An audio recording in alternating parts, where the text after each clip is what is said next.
If you've been paying attention at all to what's going on in the world, you would know that we're living through some confusing and some quite difficult times, some stormy times even. For us in the Southeast, we're quite literally experiencing a storm right now. But the world of politics, the world of religion, theology, it's all seemed to be overturned. And there are kind of competing visions for how we go forward as Christians, as Americans, as Westerners. There are a lot of different voices. And, sometimes, like I said, it can be confusing. So that's why I wanted to have on Dr. Stephen Wolfe, expert in Christian nationalism, the author of The Case for Christian Nationalism, to share some of his thoughts and, even more than his thoughts, what he's done in his research with different theologians, different American founding fathers, to offer some perspective, maybe outside of the current thing. So, Dr. Wolfe, thank you for coming on. Yeah, thanks. I'm glad that I can speak face to face with James White. I've been trying to speak with James White for a long time, but here we are. Finally, we can talk face to face. You asked Mom for James White, and she said, "We have James White at home." And, and you got me. So. Some people won't get that, but those who do will laugh. Thanks for having me on. Really, the friends call me Stephen. I got a PhD because I was interested and a bit nerdy in certain things. But in the end, getting a PhD, there's two things. One, you realize how much you don't know. So there should be an element of humility. Mm-hmm. And so when you present yourself as the expert, it's like, well, yeah, you don't know. You don't know. You know how much you don't know. And also, like, you get to encounter people with PhDs or people who are about to get PhDs, and you realize that a lot of them are just really dumb. So I usually try to give the best arguments I can muster rather than try to lead forward with the degrees. But anyway, thanks for having me on. And, appreciate you calling me an expert. Well, I think it's befitting. And, I've said this before and others have said this, but, besides the expertise, like, I think people respect you just sort of as a normal guy. And I mean that with the utmost respect that, you're not, some people, they just get so in their head with maybe online stuff or they get so into the books that they maybe sort of lose reality a little bit or get detached from history or these sorts of things. But it's important to be grounded and rooted, in a place in your family and things like that. And when it gets so ideological and you're so concerned with, the degrees and the letters before or after your name, then sometimes you run into some issues and like actually applying the ideas. But if you want to tell everyone, if anyone doesn't know you, kind of what you're about, what your story is, and how you got to where you are. Yeah, sure. So I grew up in California, beautiful state. Love that state. I love the not the government, of course, but the liberals ruined that state. It's a very beautiful state, and I miss what it once was, and I miss even more in a nostalgic sort of way the California my dad grew up in. But anyway, I grew up there. When I was early 20s, I went to West Point in New York. So moved away from home, went to college. And then I was in the Army, active duty for 5 years, lived in Hawaii, Tennessee, Missouri, and then moved to Louisiana to go to LSU for graduate school because they had a great political science program there, and still do. And graduated and then went to Princeton for a year. And then it was the decision of, do I bounce around among the I had an offer to go all the way back to California for 2 years, but that was temporary. So it's like, what are you going to do? You're in your late 30s, you have 4 kids, you're married, you have a dog and cats and stuff. And what are you going to do? You're just going to settle and make it work. And so here we are. You can see the forest behind me. If you walk 300 yards, that's all forest. I own all of it. And so we're kind of a small little fledgling farmish thing, trying to get things going. And like I said, I have four kids.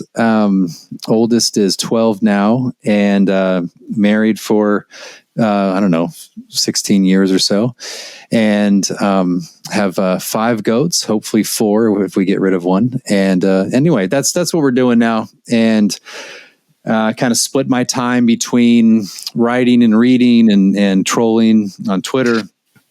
And on the other side is me outside I got a new sawmill, so I might start a little wood production. We'll see what happens.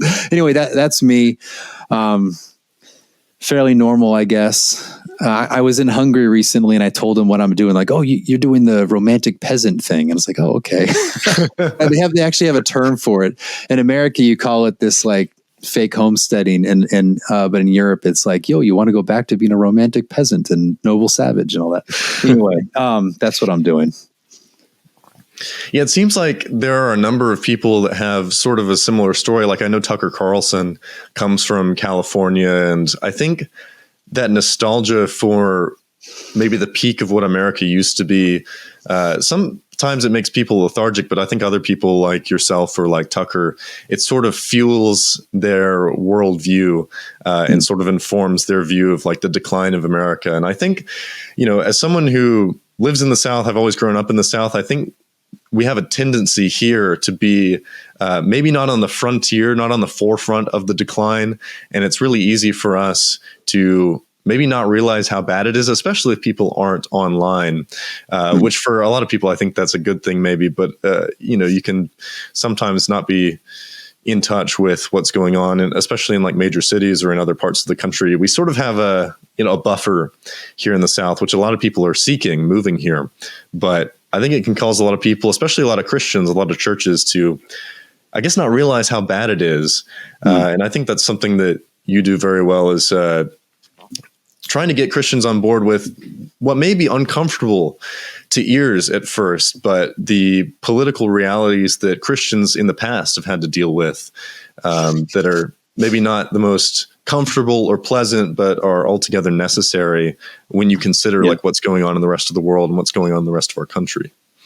Yeah, I mean, California is this place where people can trace back generations, but there was always kind of a pioneering spirit. So my grandfather, on my dad's side, they got to California by hitchhiking from New York, essentially eloped and then hitchhiked to New York, from New York to California. And it was this that was kind of a later sort of migration, but people, even a lot of people from California have that kind of story. And even like my friend CJ Engel has a similar story, and he's left as well, because you just can't, it's unfortunate. You can't it's hard to raise a family. It's hard to do business there. If you want to start your own business, it's difficult. And especially for me, since I moved away and I was gone for like 15 years or something like that, the prospect of moving back when there's other places that are just as wonderful to live in is extremely difficult and costly. And, you have to weigh those goods. Like you have to think it would be good to kind of live in the place that I grew up in, that I know kind of intimately. Mm-hmm. But then you also have responsibility of 4 kids and wife, and you want a good church, and you want a good community. You want a place where you think your kids can flourish long term. You got to think generationally. Can your grandkids flourish in California in 30 years? And it's just doubtful. So, and so you have to, life is about competing goods, and eventually you have to make a choice. And so our choice was to move to the South. We lived in the South many years from grad school and also being in the military. So we love it here. My wife and I are not Southerners, and we don't try to pretend to be. I do like country music, but I do hope that my grandkids will have a Southern accent. But other than that, we're trying to respect and conform to the ways here as best we can. But we love it here. But yeah, I do think there might be a bit of insight from a sort of right-wing Californian that other people don't naturally have. Certainly they do. Many people do. But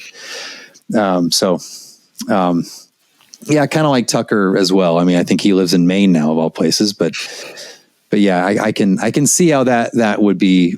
California is in a way a benefit if you're right. The other thing to consider is that like we kind of dismiss California, but there's like 25 million people in California, and even though it's solidly blue in terms of the state politics, there's still more conservatives in California than there are in most states in the country. Mm-hmm. So, and many counties are red, but anyway, it's very unfortunate what's happened over there. Yeah, it's really tragic. And I know everyone, like you said, there's a strong impetus to move out of there. But there are also this mass exodus from California and New York from these more liberal types into the South, which I think is only going to change us for the worse. You mentioned wanting your grandkids to have a Southern accent, but even that, our culture is disappearing thanks to the internet, thanks to migration from the North and from the West. But I sort of wonder sometimes, like, what would happen, like you said, because there's this stronghold of conservatives still left there. Like, what if as the liberals move out, like, what if a bunch of people moved in to California? What would that look like in the next well, they're essentially, what's happening in California is you work for the government and then you get a huge pension when you retire.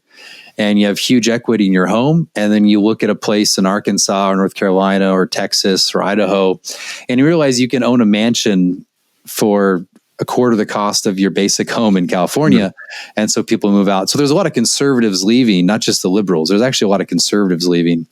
I think the problem in a lot of states like North Carolina and elsewhere is you have the major cities, like just take Raleigh, that are full of liberals, like, mainly like white liberals and others. But the white liberals make money, but they realize they can live an hour outside of Raleigh.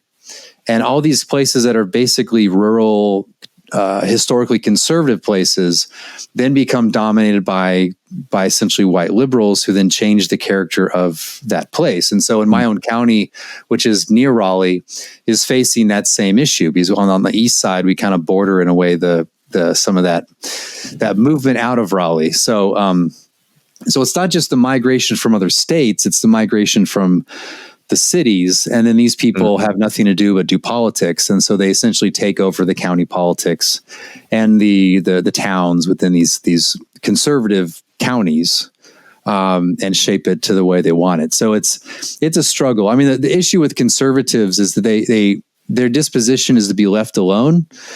And their disposition is to not get seriously political in terms of action until it's either too late or it's uphill.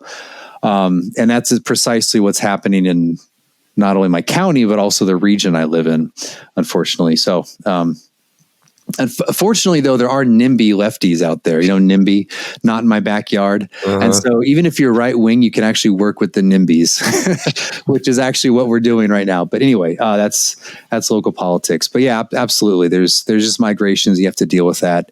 But I think a lot of the people leaving California are actually conservative. So I wouldn't be entirely afraid of that. But yeah, the problem with California is you just get the influx of immigrants and they replace the white liberals. So it's hard to see how even liberals leaving California would change anything. Yeah, that seems to be, for anyone observing what's going on now or anyone who's a student of history, sort of an immutable fact that when people move from their home place, their home country to somewhere else, they bring the culture with them, they bring their ideas with them, they bring their voting patterns with them. And I think that's very easy for conservatives to say, well, of course, white liberals do that. White liberals move out of the city and they move into the country and they start to change things. But I think there's a hesitancy, you and I have both seen this a lot online, especially recently, but there's a hesitancy to extend logically that concept from white liberals to immigration from other parts of the world. And what do you think the breakdown is? Like, what do you think hinders people from making that realization? And like you said, what keeps conservatives on the back foot from taking action when there are people coming into our country that are changing the culture, that are changing the voting demographics that ultimately do not benefit us or our grandchildren? What do you think the breakdown is there, and how might we shift that attitude to be a little bit more on the offensive as conservatives? Well, I mean, there's the fear of being racist, being called a racist, of course. But I think there's also something called the magic dirt theory. And the magic dirt theory is, of course, it's derogatory against the left. But the magic dirt theory is that the moment someone leaves like a disordered, failed state, like Somalia or Haiti, or many of the countries in South America or Central America, they enter in the dirt of America and they suddenly become conformed to the ways and norms that we would expect them to. Of course, that's utter foolishness. Even assimilation over generations is never actually complete. And you can see this reflected even in a lot of Roman Catholic immigration from generations ago. They vote for Democrats. That's why they're concentrated in Minnesota and Wisconsin, Michigan, elsewhere. Roman Catholics tend to be more of a European type statist mindset, and they've kind of become wedded in terms of the majority to the left, to the Democratic Party. And so, but yeah, so really the best way for assimilation is typically for Hispanics to become Protestants. So going to California, that's absolutely the case, where in a way that you have friend groups that would include Hispanics who are essentially Protestant and they become one of you. So there's really no sort of like racial dynamics there apart from maybe friendly jokes. But ordinarily, if you come from India and you remain Hindu, you're like the Indians, the vast majority vote for Democrats, like 90+%. Now, if they convert to Protestantism, they would probably maybe begrudgingly vote for Republicans. But anyway, the fact of the matter is the magic dirt theory is foolish. It's wrong. If people come from Haiti and they're used to that, the failed society of Haiti, then they're going to enter the United States and they are not immediately going to conform to that ways because that's what they know. So yeah, but conservatives are afraid to say that, even though it's obvious reality, even though it's statistically true. And there's even been social science to demonstrate that 3-4 generations after someone migrates into a place, their children, grandchildren, great-grandchildren continue to retain the same the similar values to their nation of origin. So that doesn't actually change drastically over time. That's just the fact of the matter. So if you demographically change a country, especially if it's mass migration, and you essentially replace the indigenous population, you are going to get, or the native population, you're going to get the politics and the society reflected from the community they came from. And so onesie and twosie immigration, of course, that doesn't affect it, but the mass actually does do that. But convincing conservatives of that fact is difficult because they've bought into a quasi magic dirt theory. They don't have a sense of people as much. They think American people is a collection of multicultural melting pot peoples. And they don't see that their way of life, the idea of limited government, the idea of essentially the old style liberalism, rooted in the Anglo-Protestant tradition, they think that's just so utterly universal, everyone's going to adopt it, but that actually is not the case. So, yeah. How to convince them of that? You just have to break it down.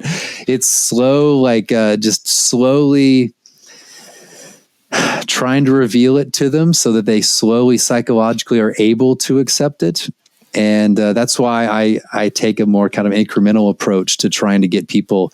You got to dislodge certain mental habits from the conservatives. Mm-hmm. And some people are receptive, particularly younger people are, because they're less socialized into the Fox News thinking and a lot of stuff on talk radio. It's just easier to convince them of obvious reality when they haven't been subjected to television for their entire lives. And even though I have very good boomer friends, it is very difficult to convince a boomer out of the very destructive ways of thinking that they have embodied, that they're in some ways they're not entirely different from the left in the sort of suicidal patterns of thought. So it's difficult, but as I said, it's incremental. You try to do the best you can, and just different methods, and hopefully eventually we'll get more people convinced. And I think there are things happening. There are things happening not only among younger people, but also among older people as well. Yeah, I totally agree. And it's, I'm very optimistic, especially considering the direction of the Republican Party, now becoming Donald Trump's party, where their number one policy issue is mass deportations. And, you have J.D. Vance at the RNC talking about how America is not an idea. It's a place. It's a home where his family, has existed for generations upon generations. And so at the very least, right now we have this swing back towards a more classical conception of nations and families and homes and protecting that, contrary to the Fox News uniparty system, where you had two sides of the aisle basically lining their pockets and leaving the American people out to dry. But I think with that, we can be very optimistic about Trump and that campaign. But, how do we go forward with the election, after the election, when, President Trump is no longer in office? I think we need to be thinking about what to do as conservatives. Like, how are we going to continue that way of thinking to its fullest extent? Because there are a lot of people who are, quote unquote conservative. Like, what they're trying to conserve is really just this, 70 years or earlier, 70 years or sooner sort of quasi-conservative, like post-war way of thinking about things. Like, that's what they want to go back to. They just want to go back a few decades, a few steps up the slippery slope for us to just, fall back down to where we are eventually again. And the conservative, I'm sorry, the conservative historian basically wants to say that the United States progressed in a good way, and now they're screaming stop. Uh-huh. Like that's their entire understanding. And this goes back decades and every step along the way. But eventually conservatives just kind of largely adopt the way things are and still cry stop. Okay, stop now. Okay, fine. Okay, you can have gay marriage, but stop.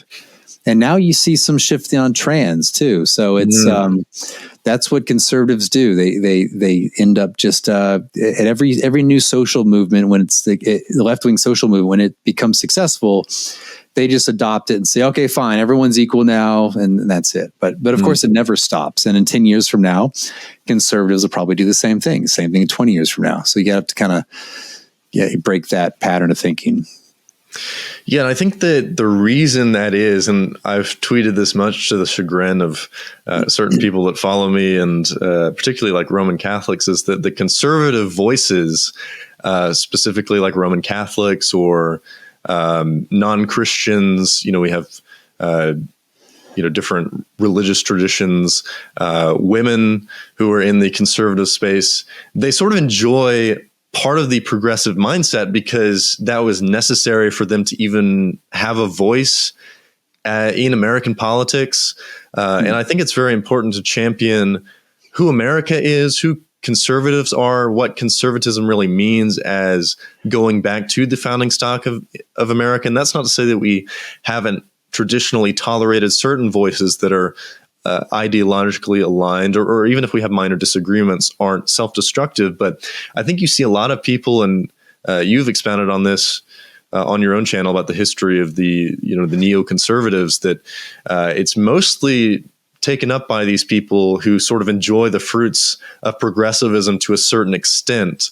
And even if they have some conservative leanings, and we agree on things like, the economy or the LGBT nonsense, but again, that's kind of that line's not even been held, as you said. Even if we agree on those things, they still, like you said, in some cases just align themselves with liberals, but in other cases, I think there's some nominal conservatives online who would rather see America lose its founding heritage, its founding stock, for the case of immigrants who are Catholic. And that can't really be considered loyal to America in my book, or really in anyone's book, I don't think. But what do you think about that, and the sort of definitions of what it means to be conservative, what it means to be American? Yeah, that is an interesting history where prior to World War II, the groups that had a sense of responsibility for America was established Protestantism, and not everyone, but the leadership was Protestant. You were expected to be Protestant, And there was that sense of Protestant responsibility. And it was always, some guy actually, some French guy on Twitter made this point, and he's actually right in a way, that Protestantism and liberalism was kind of wedded from, not, I don't want to say the beginning from the Reformation, but certainly in America, a type of liberalism, which wasn't bad liberalism, was just Anglo-Protestantism, this idea of ordered liberty, this idea of, freedom of speech, so it kind of enshrined in in the First Amendment. That was very, very Protestant because it was a result of Protestant experience. And because Protestantism, to get a little theological, it allows you to have brotherhood with people who disagree theologically and go to a different church, and yet you could affirm each other's mutual faith. I mean, this even goes back to Puritan New England, who recognized Baptists and like antinomians as brothers in Christ. And the issue was civil order, and that's very complicated. But even then, they still recognized them as fellow believers. This includes even the Anglican Church relative to Puritans and all that. I don't want to get too far into that, but as things progressed, it was Protestants realizing, hey, like in the 18th century, and this came to the culmination in the 19th century, was that we Protestants can have a political order, a civil order that is undergirded by a Protestant understanding of brotherhood that can where there can be unity and solidarity without institutional unity. So in the Roman Catholic conception, it's you're in the church, you're in the true Catholic Church institutionally, and you go to a church that recognizes the papacy, and that's a true church. Whereas in Protestantism, you can say Baptist, Presbyterian, Anglican, Methodist, we're all brothers in Christ, and we can fight, and theologically, but in the end of the day, we can affirm each other's mutual faith. And so that idea then was then communicated politically, and it was able to have a civil order in which, you have maybe establishment here, establishment there, but it created the possibility for an American order. And in the 19th century. So that's a type of liberalism, even though liberalism as a term was not coined until I think the 1830s and later, probably in Europe. I don't recall the history. But then when you get into the post-war period, post-war meaning post-World War II, what's interesting is the conservative movement was dominated by Roman Catholics and Jews. There were some Protestants there, and in a way that was understandable because the Protestant establishment had essentially progressed in its liberalism into a form of modern liberalism, and it became basically left-wing. And in a way, it kind of opened up all of academia, which was dominated by Protestants, to very left-wing non-Protestants, and they took it over, and we see the fruit of that to this day. So in a way, it's understandable. The Roman Catholics who say we have a connection to tradition, and we have something fixed and solid that's not going to move. Of course, Vatican II changed all of that. Anyway, so it's actually absurd looking back in light of Vatican II. But the problem with having a conservative movement dominated by Roman Catholics and Jews is they were in a way the minority groups of the American past.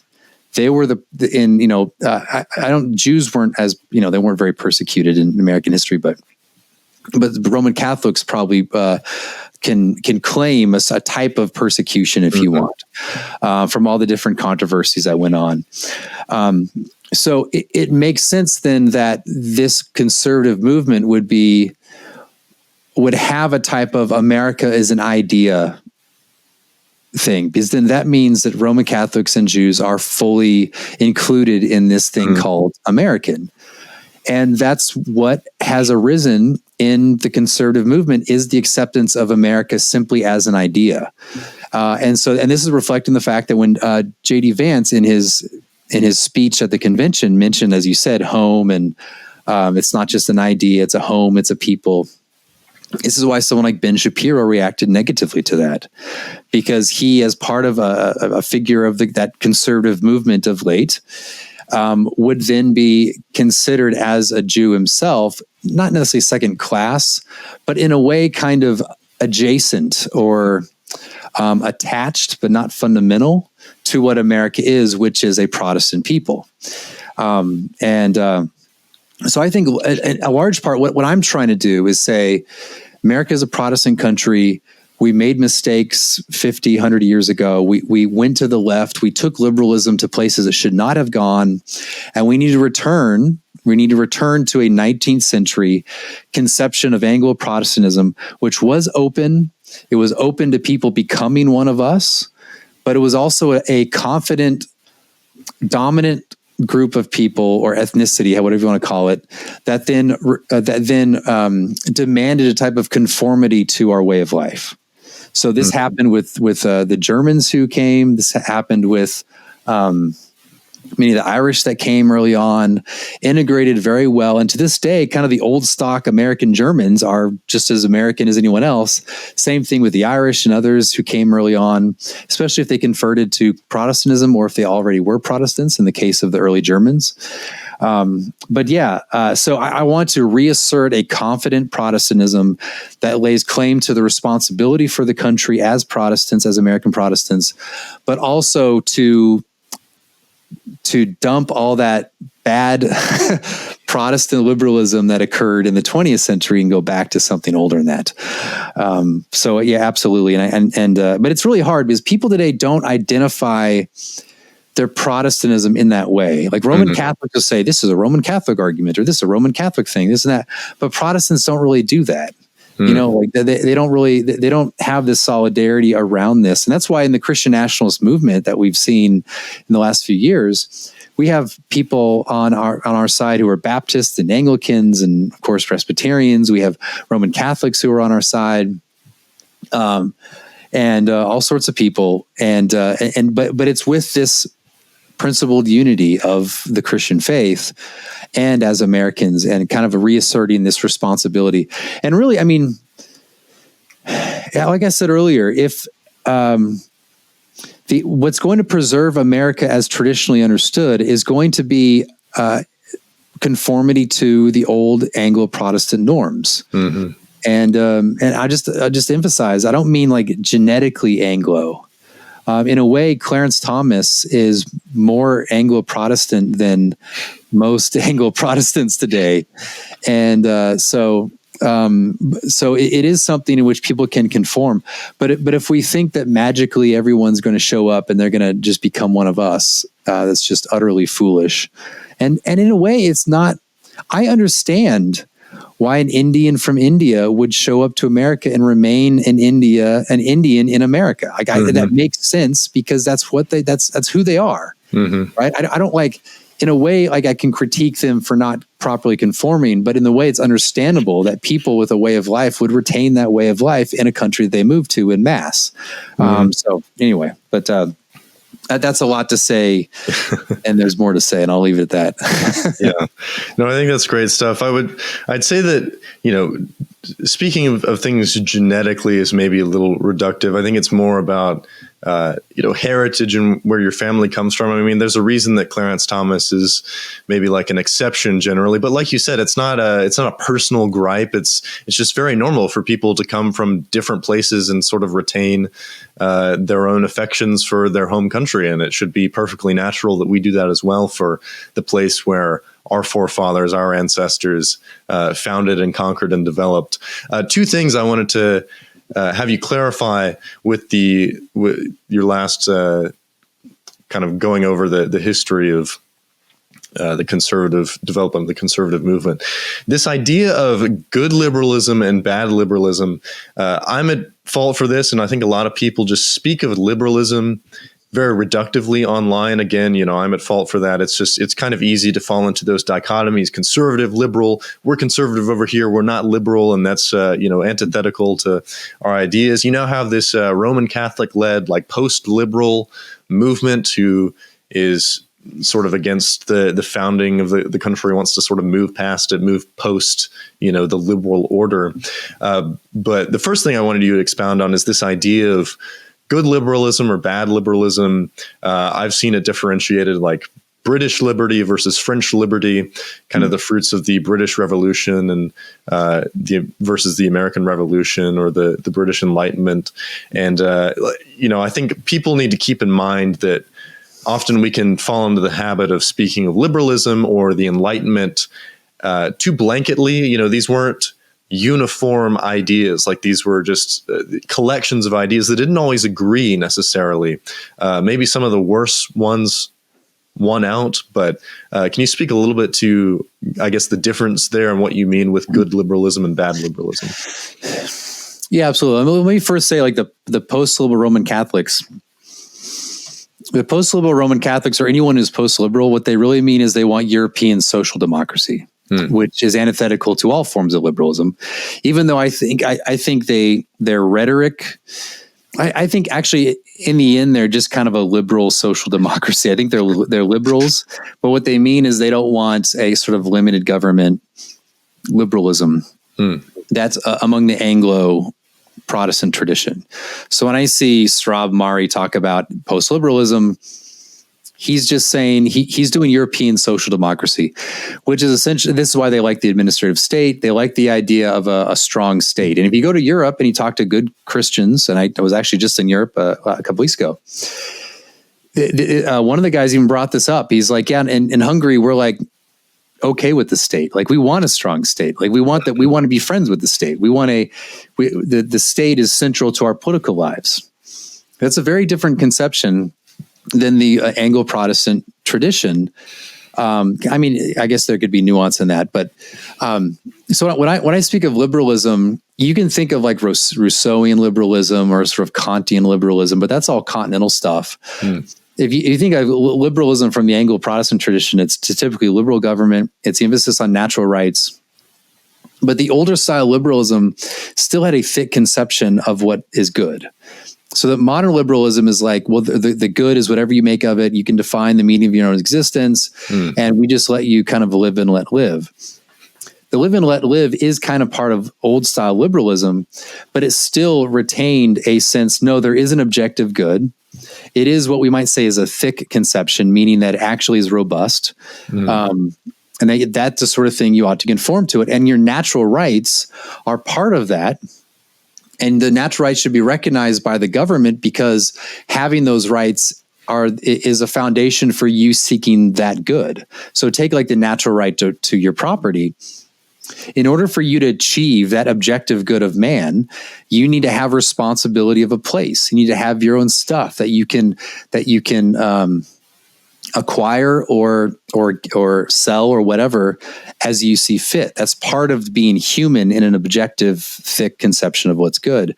And that's the old style of liberalism. That's what the founders believed. They all believed that there was an objective morality that was robust and comprehensive, but they emphasized the role of rights relative to government and government securing rights precisely because with those rights, you can pursue the good. So, but modern liberalism, again, is that there's really no good, or if there is a good, everyone seeks after it, and it's all different, and we should just facilitate that through procedural law and all that. So yeah, but like when we say liberalism today, we basically mean modern liberalism. But also like it is difficult because I think there's forms of liberalism that go back centuries. But that's really in a way, you could say it's anachronistic, or we're reading back, or we're looking at precursors. But that's just all for political theorists. But I think at the same time, yeah, I mean, I don't want to repeat myself, but I don't think we should be afraid of talking of the idea of ordered liberty. And I think it's okay for us to say we want a more suspicious relationship to the state that people in Europe don't want. And this is why I say that I don't care if people are from India or they're from like Germany. I don't want them to immigrate here because it doesn't matter where they come from. It doesn't matter the skin color. If they retain the sort of statist, I hate using that term because my enemies use it, but if they retain that kind of mentality, that they are not going to be traditionally what America was. So anyway, yeah, I hope that answers your question on that. Yeah, that's a good distinction. And the second distinction I wanted you to expound on is when you talk about Protestantism, like you said, I think it's important, especially now in the cultural moment that we're in, it's very important to have that solidarity around these, shared beliefs, around the five solas, around our shared history together. But I think also what Roman Catholics or other conservatives sort of outside the Anglo-Protestant tradition would say to the liberalism point, to the Protestant point, they would say that, well, this is the fault of Protestantism. This is the fault of the Reformation. That's what led to liberalism, which led to modern liberalism, which led to where we are now. I mean, of course, that's not true, but they would make that argument, and they would, have a reason to make that argument. Would you say that the Protestantism in America, which was responsible for being receptive to these continental European, modern, anti-Christian, liberal progressive ideas, was that a universal thing, or was that more isolated to different kinds of Protestantism that maybe are less orthodox?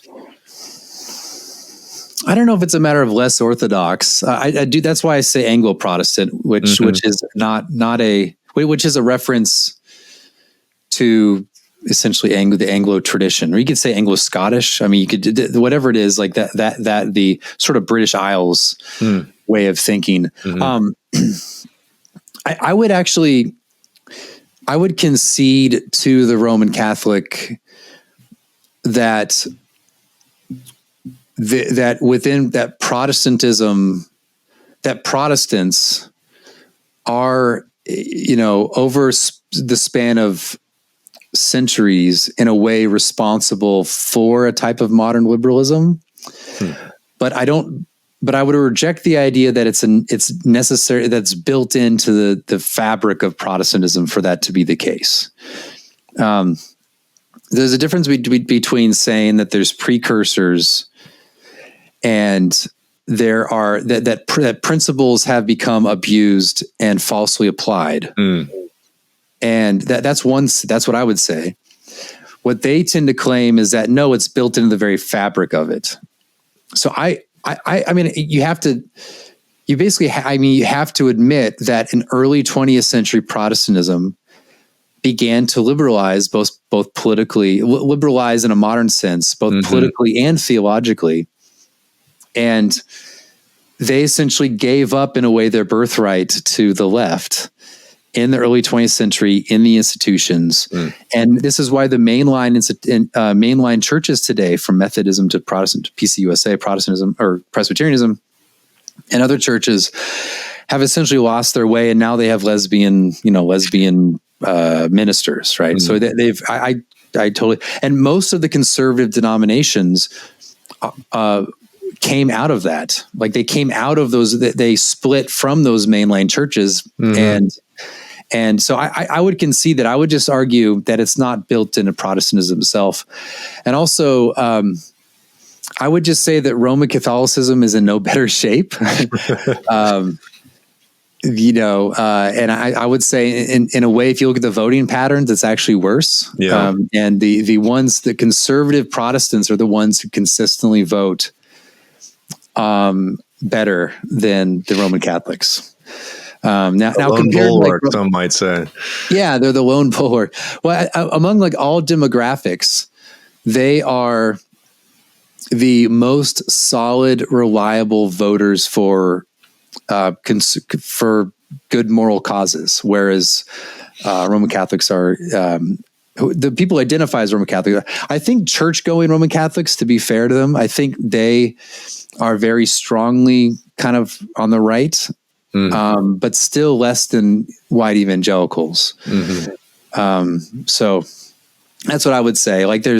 But yeah, anyway, I mean, I think it could be a very fruitful discussion. I don't want to just utterly say, of course, Protestantism is not responsible, but you have to concede that if America is a Protestant country, then somewhere along the line, the Protestantism began to fail. And I would say what that was, the sort of universal brotherhood thing that was rooted in a Presbyterian looking at a Baptist and say, you're a brother in Christ, that type of unity within the social sphere rather than the political or institutional sphere, that was abused to now be extended to all of humanity. And so that's an abuse of the principle of Protestantism that was extended into a sort of non-theological universalism that you could argue is actually more European, continental European, that then became the dominant sort of ethos of America, which led to, as I said earlier, the magic dirt theory and these other things. So, yeah, I mean, there's a lot to say about that. But I would love to be in conversation with Roman Catholics on it, to be friendly. But also I wouldn't concede the idea that it's fundamental to Protestantism. Yeah, I think that's a really important distinction. A Presbyterian minister, friend of mine, put it in a way that I like to say is that it's more like a Protestant heresy than something that is inherent to Protestantism. And I think that's very important to point out that, in the same way that you couldn't look at, Catholicism in Mexico, the syncretism that goes on and say, well, look at these Catholics worshiping, Santa Muerte, that's inherent to Catholicism. I think that's maybe not an exact comparison, but to say that, just because there's a breakdown along the line, that's not necessarily inherent to the belief system. It's actually contradictory to the belief system, a heresy, as we would say. But do you think that where do you think that breakdown happened? Like, would you identify a certain area or region or time? Because, some people, like myself included, are inclined to think, as the Presbyterian theologian and pastor Dabney expounded, that, the North with the Congregationalists and the spiritualists and sort of this looser, like I was kind of getting at earlier, maybe less orthodox, Quaker establishment, they were more receptive to, as he says, like these foreign isms of communism and feminism and spiritualism that were coming over from Europe, whereas the South, with its Methodists and Baptists and Episcopalians and Presbyterians, were not so receptive to, at the very least in the early 19th century. Do you agree with that conception, or do you identify like a time or a place where that changed, or was it just gradual over time? Yeah, I think in the 19th century, the communism came over, but that was from German immigrants in a large part. But communism was never a strong force, or even socialism was ever a strong force until maybe perhaps the early 20th century. But I think the history of America is a history of you have social movements, labor movements, but it was never a very strong socialistic movement, though I certainly influenced the liberals. But I would say it was like early 20th century. I mean, you could probably trace it back further, I guess. But in the early 20th century, there were movements that in some ways they were centered around New York. You had the whole Bohemian culture. You had a lot of works that were then using the Protestant sense, the universalistic Protestant mentality, or liberalist like universalism, was then began shaping the thinking of a lot of Protestant clergy and others within the early 20th century. And there was actually a reaction to it, which is sometimes called like Anglo-Saxonism. You see this reflected in people like Henry Adams and others. And this came in, and like Henry Cabot Lodge. These guys then brought in the 1924-25 Immigration Act. I think it was 24. And that was highly restrictive, and basically said if only Europeans can come over, and even then it's limited numbers. And so that was a dominant law until 1965. But within that time, there was a slow study of essentially Protestants saying, allowing anyone, like basically the left, to take over the institutions, and they themselves liberalized. You could trace it in part to World War I. So World War I was extremely demoralizing, and of course is reflected not just in Ernest Hemingway, but all sorts of writers and philosophical thinking at the time. And then of course World War II broke everyone. And so I think within the first half of the 20th century was crucial for this sense of Protestant responsibility giving way to modern liberalism that's reflected to this day. Yeah, I think it's good to point out. And again, I think understanding the world wars and just how much our world has changed since then, and proceeding then is very crucial to understanding even what's going on today and how we move forward. I mean, it's a good marker for, we don't want to go back to a point after that. We want to go back to a point preceding that, and not simply to go back, not simply to be retrogressive, but in order to move forward. We don't want to progress in the direction that we're going, because that's off a cliff. We want to reroute ourselves, and sometimes that takes taking a few steps back before we can take some forward. Yeah, and if you want a good book on this, read Eric Kaufman's book called the Rise and Fall of Anglo-Americans, something like that. Something like that. The Fall of Anglo, I don't know, whatever it is. But Eric Kaufman wrote a book, and he goes from the early founding period all the way up into, I think, the mid 20th century, and is mainly about Anglo-Protestantism and its dominance and its confidence, and then it's essentially its fall. And he describes the 19th century confidence as I just described it earlier, and then the early 20th century, where essentially they gave way into what it is today. So I would recommend that book. I don't agree with all his stuff in the latter half of the book, but the first half will basically explain the history extremely well. And I've recommended that book many times, and many people are on my side have read that and said, yeah, this really explains things. So Eric Kaufman's book. Yeah, that's a great recommendation. I guess, so my channel is mostly oriented towards young men, and obviously I have a lot of different viewers, but as we discussed earlier, it's very difficult to sort of make the case for a historical understanding of America, its people, its ideas, a case for Anglo-Protestantism. It seems sort of difficult to make that case towards the old guard, conservatives, the boomers. We love the boomers. They're holding the line on a lot of issues. I think we're really going to miss them when they're gone, but there does seem to be just sort of a wall that's just hard to get over with certain ideas. How would you suggest that this case be made to young people? And what would you say to the young people who want to get involved, who want to fight the good fight? How do we avoid making the same mistakes as generations past, for all that they've done, that we appreciate, but there are also just some lingering mistakes that I think anyone could admit. How do we avoid making those mistakes, and how do we go forward with confidence in really the righteousness of our cause, but also the necessity, the urgency in rerouting America from its impending doom? Yeah, man, we could do a whole show on this. Several shows. Yeah, I mean, you have to do more than start a podcast. Mm-hmm. You have to do more than get a Twitter account. Part of it is your local activity.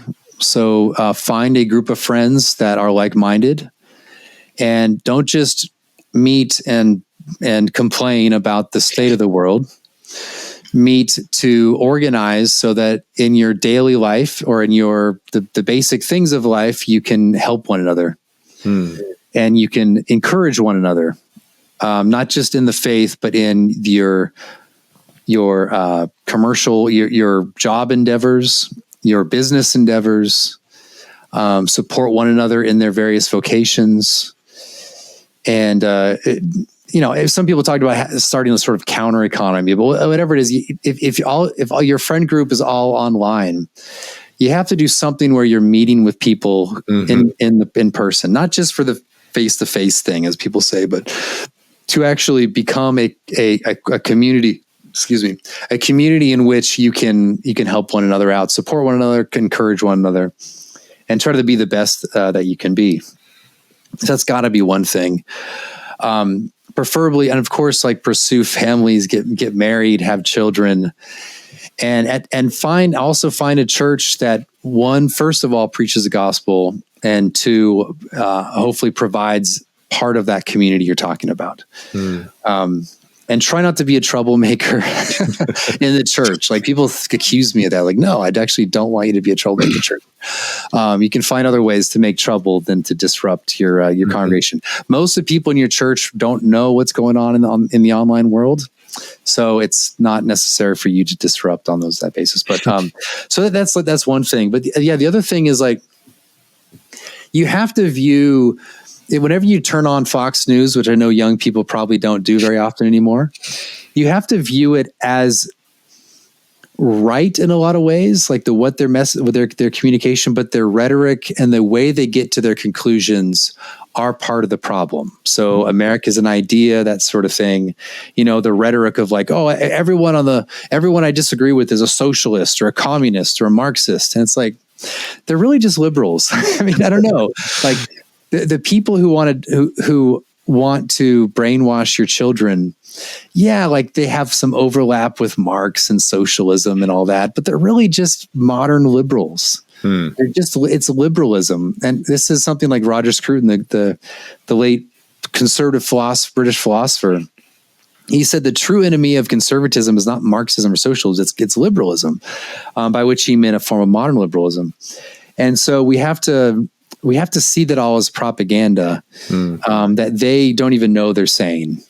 And also just like see that our concerns are shaped, like what we care about is shaped by what they care about.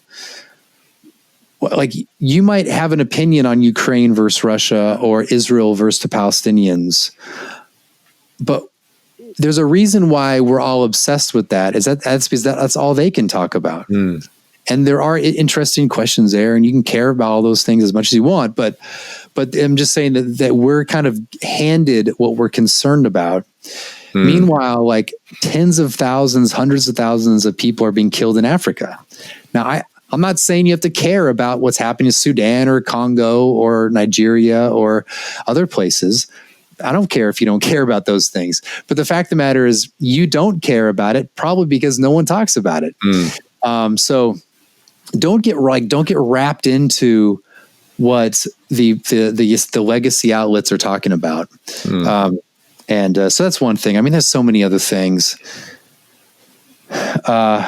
Another thing too, this is what I want to say. So this is from like some of the Nazi stuff that's been happening recently. Like you see, there's all the controversies about that.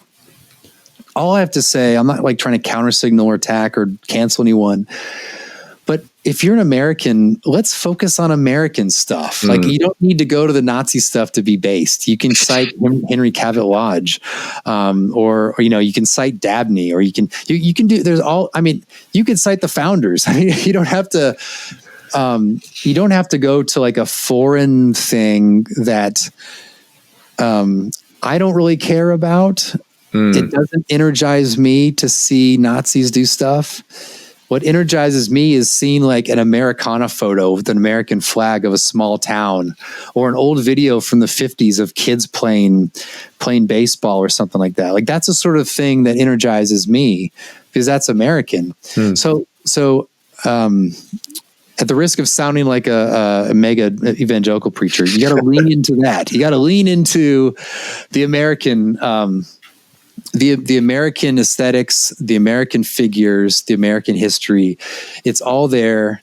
And I think to be a good Christian nationalist or just a good Christian American is to claim America as your own, and not everything that's happened in Europe, which in a way doesn't involve us. Like, I don't think we should have gotten World War II and other and World War I. So anyway, that's what I would say. Like, focus on like the American stuff. I think it works. One, it's good in principle because you're American, and two, strategically, it's better to work from those as well. And there's some great stuff. Like, you guys want to do a video montage of pictures and videos? There's amazing stuff. Have Babe Ruth hitting a baseball or something. I don't know. Anyway, yeah. Does that make sense to you? I feel like, absolutely. I feel like younger people, this is why I give them like grace. This is why I don't publicly attack people who do these things, because I know that in a way, like, younger people are all kind of sort of unmoored from, I mean, there's a sense in which, like, if you watched Fox News waving the flag and all that, you were Americanized in a way. Like, you were socialized into quasi-American stuff. So, but the young people are not. Like, they don't have that fixed out mainstream outlet for them to take seriously. So they have to be, then I think they have to deliberately say, I'm going to choose the Americana stuff as my aesthetic, as my things I appeal to, and that sort of thing. So that's what I would ask. Like, that's what I would suggest, is focus on your actual heritage itself, which is American. Now, if you're German in Germany, I mean, I don't care what you do. Do whatever you think is best for you. But if you're American, try to be as American as possible. Yeah, I think that's excellent advice. Advice that a lot of people could take to heart. I think being anchored in America, in the American Protestant tradition, and not just sort of outsourcing to some other, European ideology because it's based, it's against, the current narrative, really for its own sake. I think you kind of run into two things with younger people, and maybe some more like Gen X and millennial people, is you have one side, like you said earlier, they're just afraid to be racist. They're afraid to be called a Nazi. But then you have the other side that, to sort of get themselves out of that, they just don't care whatsoever. And they go, the most offensive route, the most unoptical route. Yeah. And I think those are two pitfalls which basically render you ineffective. Like, you're really not going to get anywhere if you're afraid of man, if you're afraid of man's opinions, and your drive is not what's right, what's godly, what's true. But then on the other side, like, if you're, flocking to, frankly, like, they were our enemies. Obviously, I agree with you, and I agree with many Americans that we shouldn't have been involved in World War II. And obviously, people talk very reductively about the nature of that conflict and the motives and what have you. They want to reduce it to this like Saturday morning cartoon, good guys and bad guys. When, I mean, and there were good guys and bad guys, but it's more complicated than that. But it's not. We should champion our people, our country, and what they fought and died for, even if we shouldn't have been involved in that war. There were still Americans fighting for America to a certain extent. So I think it's important to claim that and to be rooted in that, and not to outsource to, the most based thing per se, because ultimately those are kind of two sides of the same coin. You're still trying to appeal to people. You're still trying to posture to people. On one hand, it's posturing to the left, to the establishment, to say that I'm a good person, I'm not racist, I'm not a Nazi, et cetera, et cetera. Whereas the other side is trying to posture to the opposite and say, well, I'm not controlled opposition. I don't care what people think, and I'm just going to, go down this rabbit hole, which, ultimately leads to unproductive ideologies. I dislike Nazism because it's modernist, it's egalitarian in some respects, and it often leads to occultism. And I don't think that's productive for America. I don't think that's productive for Christians. The left doesn't like it because it's pro-family and pro-nation, but obviously, they're just going to call you that anyway. So, like you said, I think we should just kind of disregard that. It's not relevant. Yeah, I mean, the other thing too is if I can't convince you to, I guess I get in principle the idea of trolling to make your opponents lose their minds. Mm-hmm. So if I can't convince you to stop the Nazi stuff, I would just say that don't just keep in mind that there are people who have been for several years trying to make a case for Christian nations and say American Christian nationalism or more assertive politics. Mm. And they've done this at sometimes at great cost to themselves, socially, financially. And let those people like myself do what we're doing without spoiling it potentially with your own sort of based activity. Mm-hmm. So that's my other concern too, is you have a lot of people, as I said, who have put a lot into this. Yeah. And it can easily be tanked if we somehow there's a picture, and then there's a picture of Joel, of Dusty Devers, and the next picture is of Hitler. I mean, it's like people have done these things. So again, I don't want to I don't want to sound like the boomer attack. I don't know. I don't want to sound as if I'm attacking people. I'm just trying to reason with people on that front, to say, if you're going to do your thing, I'm not going to stop you. I can't stop you. And I won't, I won't do the whole Twitter thing where I denounce this. I don't do that. I'll never do that. Unless it's someone on the left, but don't bring your need to trigger the left by then bringing everyone else into it. And then having us then to react and deal with it. That's the only criticism I would have. It's friendly criticism. I'm not trying to be like these other guys who denounce. But that's just my advice and what I'm requesting from, if anyone's watching it. That's all I'm saying.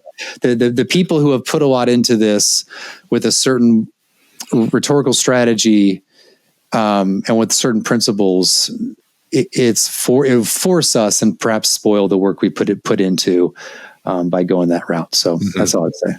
Yeah, I think that's wise. And, there are people like yourself that have had hands to the plow for a lot longer than most of us. And, there's I think a respect due to that and the work that people like you have done to not just to tank it for the high time preference of just wanting to own the libs right now. And I think that's a big problem with a lot of young people, is that they don't want to see this occur over generations. They just want it now. They sort of want to burn it all down and rebuild from the ashes. But that's not really how it works, because if we do that, we're just going to get crushed. I think you see this very clearly with the whole Kanye 24 debacle. How you have someone approach these sorts of conversations in a very unintelligent, very uninformed, rash, low IQ sort of way, which basically destroyed the ability to even have these conversations, because it reinforced this dichotomy that you're either a sane, normal post-war consensus enjoyer, or you're just this idiot schizo, off his meds. And, we don't want to reinforce those dichotomies. We want to have intelligent, informed, Christian conversations about all these issues that are, complex, but we don't want to just tank and basically feed into what the left is saying. I think a lot of the Nazi stuff, it's almost like a self-fulfilling prophecy, because I think on one hand, it's not this massive problem that needs to be, denounced. It's kind of this very marginal thing, but because they're looking for this boogeyman, it sort of manifests by the young people who just want to sort of embody the boogeyman. Yeah, I mean, so again, if you want to be like myself, I'm kind of I'm not a sort of lone wolf in this battle, but there are relational dynamics where you can all be part of the same movement without having to kind of bring everyone into it. So I would say that if someone wants to be part of what I'm doing, other people that are associated with me, kind of then take our rhetorical posture, and then you can kind of be explicitly outward with us, because then you're supporting and moving forward. If you want to kind of do the more kind of radical base stuff where you trigger the libs, kind of do it as an individual, do it separate from the, that's what I would ask. Mm-hmm. I would say that doing the Nazi stuff isn't good. Well, anyway, I'll just leave. I've already said what I want to say. Yeah, hopefully all that makes some sense. I peeled everyone as a friend. I think everyone knows that. It's just a matter of what I think is a winning strategy in the long term. And people should, anyway, I'll just leave that. Yeah, I think that's, like I said, I think that's wise. Be incremental about it. Don't be too hyper online where you sort of get detached from reality, and don't do things just to posture either to people that hate us or posture to other people online just to let them know that you're, based or something. But it's going to take time, I think, to help heal the deep wounds in this country. And that has to be done intelligently. It has to be done slowly. I mean, that's kind of how we got here, is this long march through the institutions that our enemies made, that we will, have to make something like that. The good thing is that we have truth on our side. We have God on our side. So long as we are oriented in the right direction, our ideas are rooted in, a Christian tradition. And, that's another problem, is that you have a lot of voices out there who kind of spiral into different occult things or pagan things. We got to have our head on our shoulders. We have to have a vision for America, for white Anglo-Saxon Protestants. And again, that's open to other people conforming, as you said. But it's our country, it's our families, it's our religion, it's our language. And we have to go forward championing that for the sake of its good, for the sake of our own good, and for the sake of the good of other people. Like it's good for people to have nations and places, and it's good for us to have our own too, and to champion that. But we have to be focused on that, and have a priority, like you said, of loves, an order of liberties, and be focused. So I guess to close out, how would you suggest that people remain focused, to keep their eye on the target, to remain steadfast to God, to honor their forefathers, and to make this country closer to what it used to be, something great? How do people stay on target in that sense? Yeah. Go to church. So go to church. It's obviously remain in the word, go to church.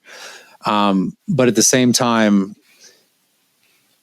time, connect yourself to the American people ancestrally. Yeah. See the place that you live in. So see the place that you live in as a sort of gift from the past. There's obviously things we want to get rid of that maybe we're gifted we don't want, but view your world as a sort of gift that's been spoiled, that your inheritance has been ransacked and people have graffitied it, but you're here to kick out those people, cover the graffiti or whatever, and restore it to what it once was. So I'd say, if you're a Christian American, you must focus on the distinctively Christian things. Go to church, stay in the word, pray, but as an American, focus on those things that make you American. So that's it. I'll just limit myself. I have this tendency to I could say a million other things right now. But well, I think that's a great, concise case. And, honestly, I think your critics might be surprised. That sounded pretty gospel centered to me. Well, I will say that people say that I want to make Earth my home or something like that, which is in a way true. But Christian nationalism is pointless if it doesn't ultimately point to heaven. It's true that you could have a very flourishing earthly life, but if that flourishing earthly life isn't oriented to something higher, that's in a way outside this world, then it's all pointless. I wouldn't actually be pursuing any of this if I didn't think that the sort of arrangements I have in mind in society were not good for people's spiritual good. That's, what's the point? So you have a full belly, but then your soul's damned. What's the point? Yeah. But my whole argument has been, actually, it's better to have a society that I'm advocating for, not only for the goods that provided directly in that society, but the fact that facilitates and conduces to what's higher. So, So kind of keep your eye on that without the problem is now we're forced to make a choice in a lot of popular rhetoric. You can either have the gospel and heavenly life and my people are only the church, or you can be, my people are not the church and earthly life is all that matters. But that's precisely what I argued against, which is actually what I argued for, was that those things are reconciled, supportive, and you cannot exclude them one from the other. So true. I think that case, especially. I got to run though. I got to run. Okay. Yeah. We'll finish up here. I'm meeting someone for lunch in like 10 minutes. I got to get on the road, and hopefully there's not a tree that's fallen down in the middle of the road. Oh no. But it was good talking to you. Yeah. Well, I appreciate you having me on, and like you said, I feel like we could just keep going here, but that's a good way to end it. And if you don't know Stephen Wolfe, go follow. It's the Lone Bulwark, I believe, on YouTube with Stephen Wolfe, and on Twitter, obviously, and read his book. And keep your eye on the target, keep your eye on Christ, and steward the home that you've been granted by His providence and by your forefathers. So, as we often say, thank you all for watching. May God bless you. May God bless America.